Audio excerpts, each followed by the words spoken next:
안녕하세요. 임박부부입니다. 오늘은 저희가 자기 전에 가끔 서로한테 책을 읽어주는데요.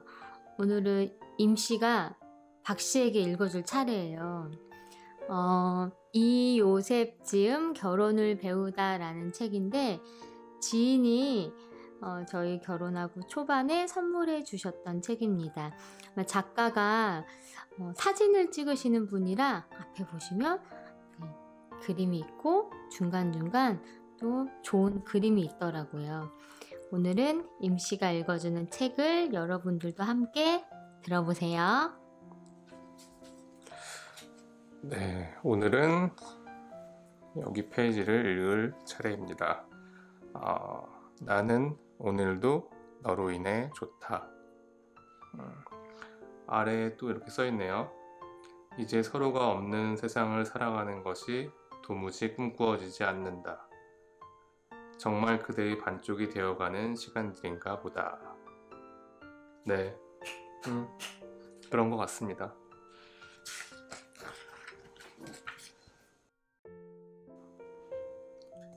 회색빛 가득한 오늘도 너로 인해 좋다.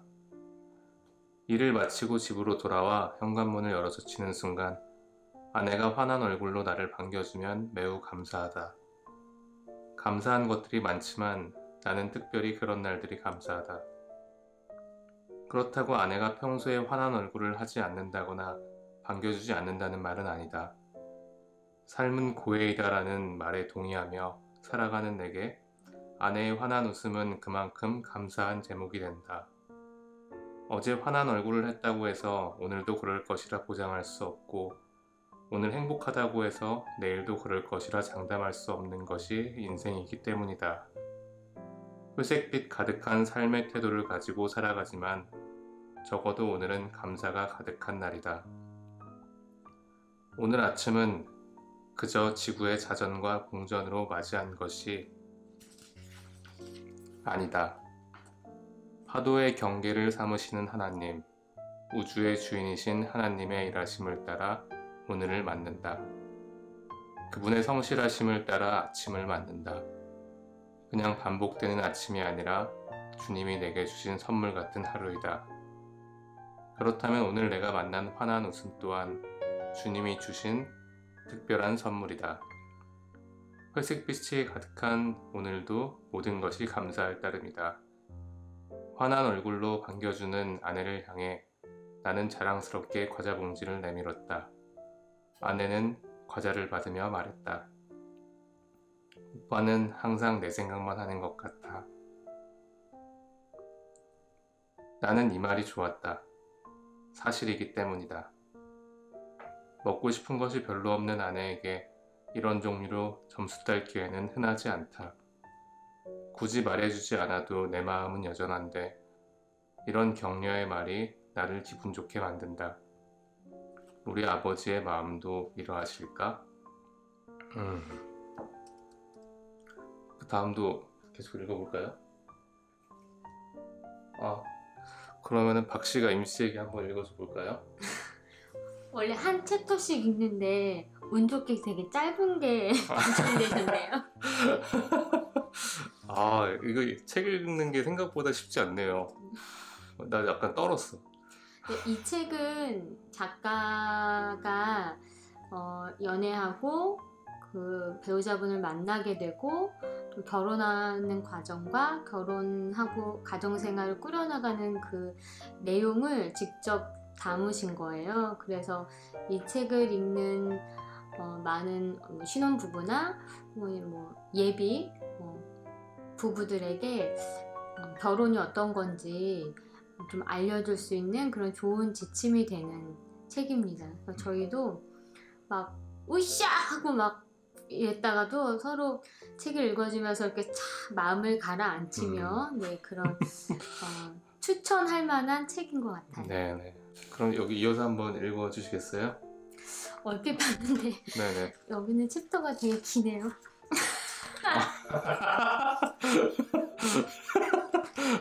이거 괜찮으시겠어요? 네. 한번 읽어보시겠어요, 그러면?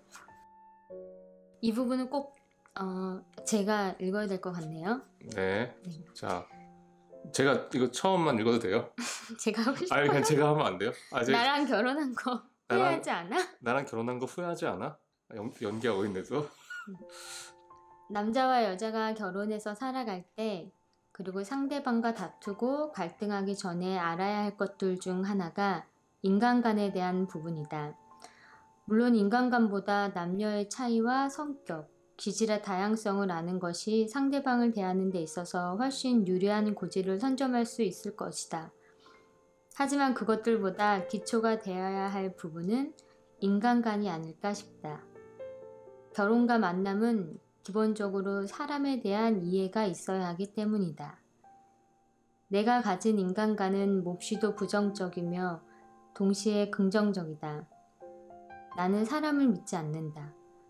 그것은 내가 사람을 믿지 못할 어떤 특별한 유전자를 갖고 있어서가 아니라 무엇보다 나를 믿지 못하기 때문이다. 나를 믿지 못하기 때문에 사람을 믿지 않는다. 나는 나에 대해 기대할 때마다 얼마나 철저하게 무너지고 실망했는지 모른다. 그러면서 자연스레 나 자신을 믿지 않게 된 것이다. 언젠가 신학대학원 수업 중에 교수님이 성경에 있는 인물들을 열거하시며 죄다 부정적으로 평가하시는 것을 들은 적이 있다. 성경에서 하나님 외에 선한 사람이 있을 수 있겠느냐는 그의 평가에 대해 신학적으로는 이해가 되었지만 나는 반대 의견을 가지고 있었다. 내가 가진 인간관은 교수님이 부정적으로 열거했던 인물의 관점보다 더 부정적이다. 나는 인간관 자체를 아주 부정적인 것에 두고 시작했다. 그래서 누군가가 하는 행동에 도리어 놀라야 하는 것이다. 아니, 저 인간이 저런 수준이 아닌데? 하면서 말이다. 아내가 어떤 행동을 할 때 나는 매번 깜짝 놀랄 준비를 하려고 한다. 억지스럽지만 예를 든다면 아내가 나를 위해 아침상을 준비해주면 나는 그것을 보고 놀라야 하는 것이다. 어떻게 아무 기대할 수 없는 아내가 나를 위해 아침상을 준비했단 말인가. 만약 다음 날도 아침상이 차려진다면 나는 졸도할 만큼 기뻐서 환호성을 질러야 할 것이다. 그러나 아침상이 차려지지 않더라도 그것은 실망할 일이 아니다. 당연한 것이기 때문이다. 분명 어느 순간 실망할 때가 올 것이다. 만일 아내가 나를 향해 마구 소리를 지르며 원망한다면 그럴 것 같다. 하지만 실망이란 상대 잘못 때문에 생기기보다는 내가 정해놓은 기대치에 상대가 도달하지 못할 경우에 하는 것이 아닌가 생각해본다. 그러기에 나는 실망할 때마다 그 이유를 상대의 잘못으로 돌리지 않는다. 그것은 내가 가진 사람의 기대치가 높았기 때문이다. 그런데 사실 사람은 기대하기 힘든 존재이지 않은가. 이런 경우 둘 다의 잘못이라고 생각한다. 상대의 잘못인 동시에 믿지 말아야 할 사람을 믿은 나의 미숙함도 잘못이다. 부정적인 인간관과 동시에 나는 꽤 긍정적인 인간관도 가지고 있다. 그것은 인간에 대한 기대라기보다는 인간을 통해 역사하시는 하나님에 대한 기대를 갖고 있다는 의미이다.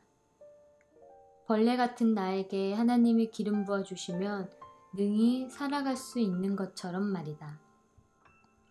이스라엘의 위대한 선지자 사무엘이 베들레헴에 도착했을 때 아마도 온 동네 사람들이 몰려와 그를 맞이했을 것이다. 사람들은 환호했을 것이고 흥겨운 음악과 함께 잔치가 열렸을 것이다. 그런데 이 대단한 잔치에 초대받지 못한 아이가 한 명 있었다. 바로 다윗이었다. 그러나 잔치에 초대받지 못한 다윗 같은 사람도 하나님의 기름 부으시면 이스라엘의 왕이 될 수 있다. 떡 5개와 물고기 2마리에도 주님이 축사하시면 5,000명을 먹을 수 있다는 사실을 성경은 일관되게 말하고 있다. 그러하기에 우리는 사람에 대해서는 철저하게 기대하지 않아야 하지만 그 사람을 통해 일하시는 주님에 대해서는 철저하게 기대해야 한다. 그것은 예수님의 인격으로 제가 할까요? 네. 제가 이어서 갈게요. 그러면은 너무 길죠? 예. 나만 긴 아, 네. 거야. 그럼 제가 이제 중간부터 읽을게요. 그러면은 그것은 예수님을 인격적으로 믿은 아이나 청소년에게도 확대해서 적용할 만하다. 성경을 보면 버러지 같은 사람을 사용하셔서 산을 깎는 기계로 삼으신다는 구절이 있다. 예전에 내가 어떤 존재였는지 상관없이 그리스도 안에 있으면 새로운 피조물이듯 상대 역시 새로운 피조물로 인식해야만 한다. 그 경험은 내게서부터 시작된다. 나는 내 인생이 부끄러워서 날마다 울면서 기도했다. 가끔 내 생을 하얗게 지우고 다시 시작하고픈 마음이 들 때도 있었다. 그 이유는 내가 보다 성공하기 위해 새로운 기회를 갖고 판을 다시 짠다는 의미가 아니었다. 내 추한 삶의 그림 위에 더 이상 덧칠해 나가는 게 부끄럽다는 생각이 들었기 때문이다. 오점 하나 없는 새하얀 흰 캔버스 위에 다시 인생의 그림을 그리고픈 소원이 있었다. 정말 그럴 수만 있다면. 그런데 주님은 기도 가운데 정말 그럴 수 있다고 말씀하셨다. 예수님의 보혈을 의지하렴. 그러면 너는 매일같이 새로운 캔버스 위에 그림을 그리게 될 거야. 내게는 그것이 정말 복음이었다. 사람들은 여전히 내게 손가락질할지 모른다. 사탄은 주홍 글씨처럼 내 평생을 두고 비난할지 모른다. 그러나 하나님은 그렇지 않다고 말씀하신다. 주와 같은 신이 어디 있으리이까? 주께서는 죄악과 그 기업에 남은 자의 허물을 사유하시며 인애를 기뻐하심으로 진노를 오래 품지 아니하시나이다.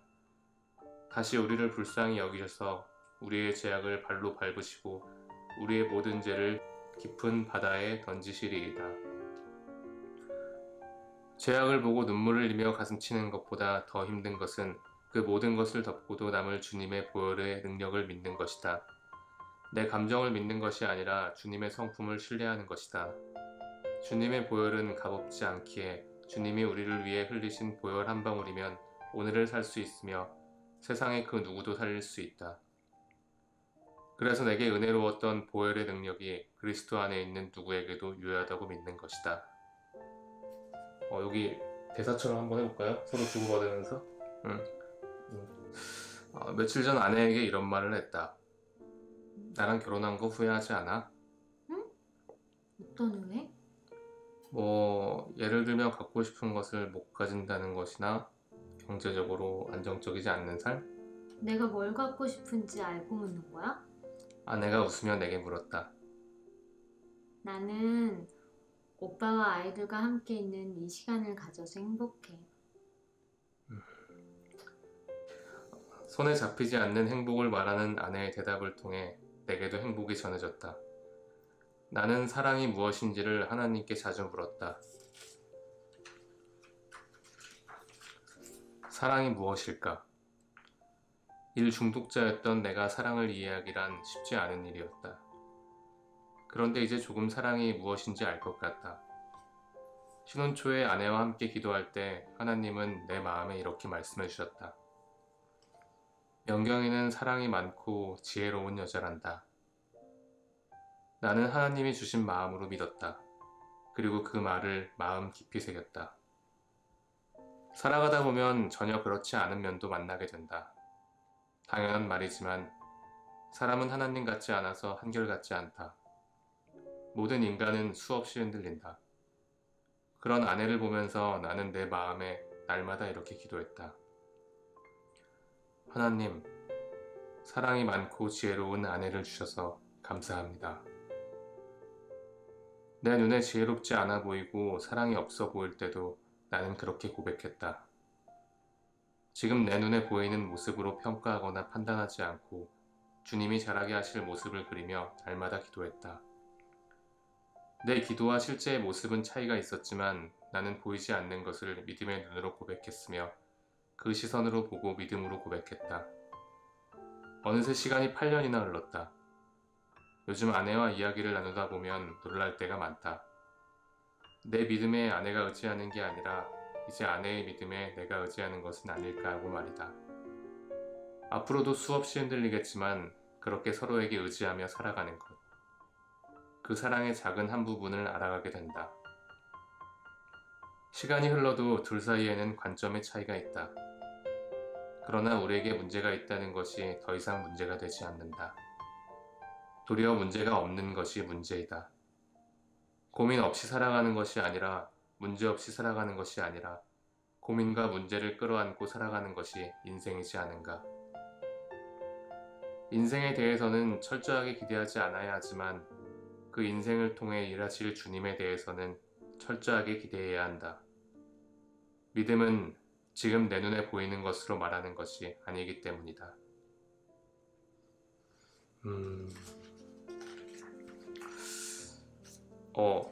여기까지 한번 읽어볼게요. 그러면은 나는 아직도 아내를 다 이해하지 못한다. 다만 여전히 사랑한다. 하나님 앞에 나아가는 것을 멈추지 않는다면 주님은 갑절의 시간이 흘러도 내게 같은 마음을 허락해 주실 것이다. 네.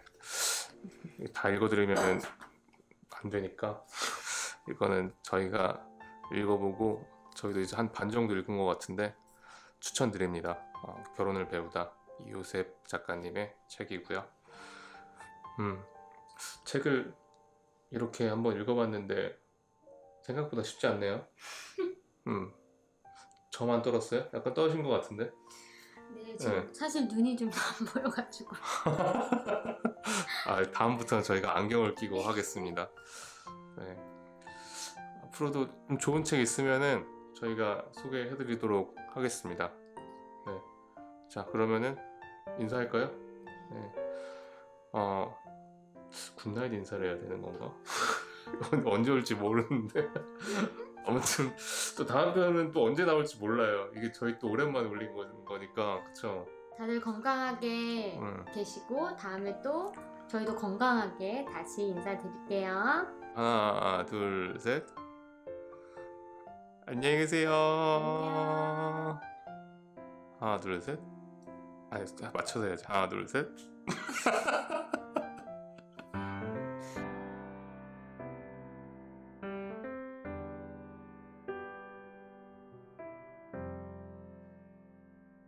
여러분 사랑하세요. 구독과 좋아요 꾹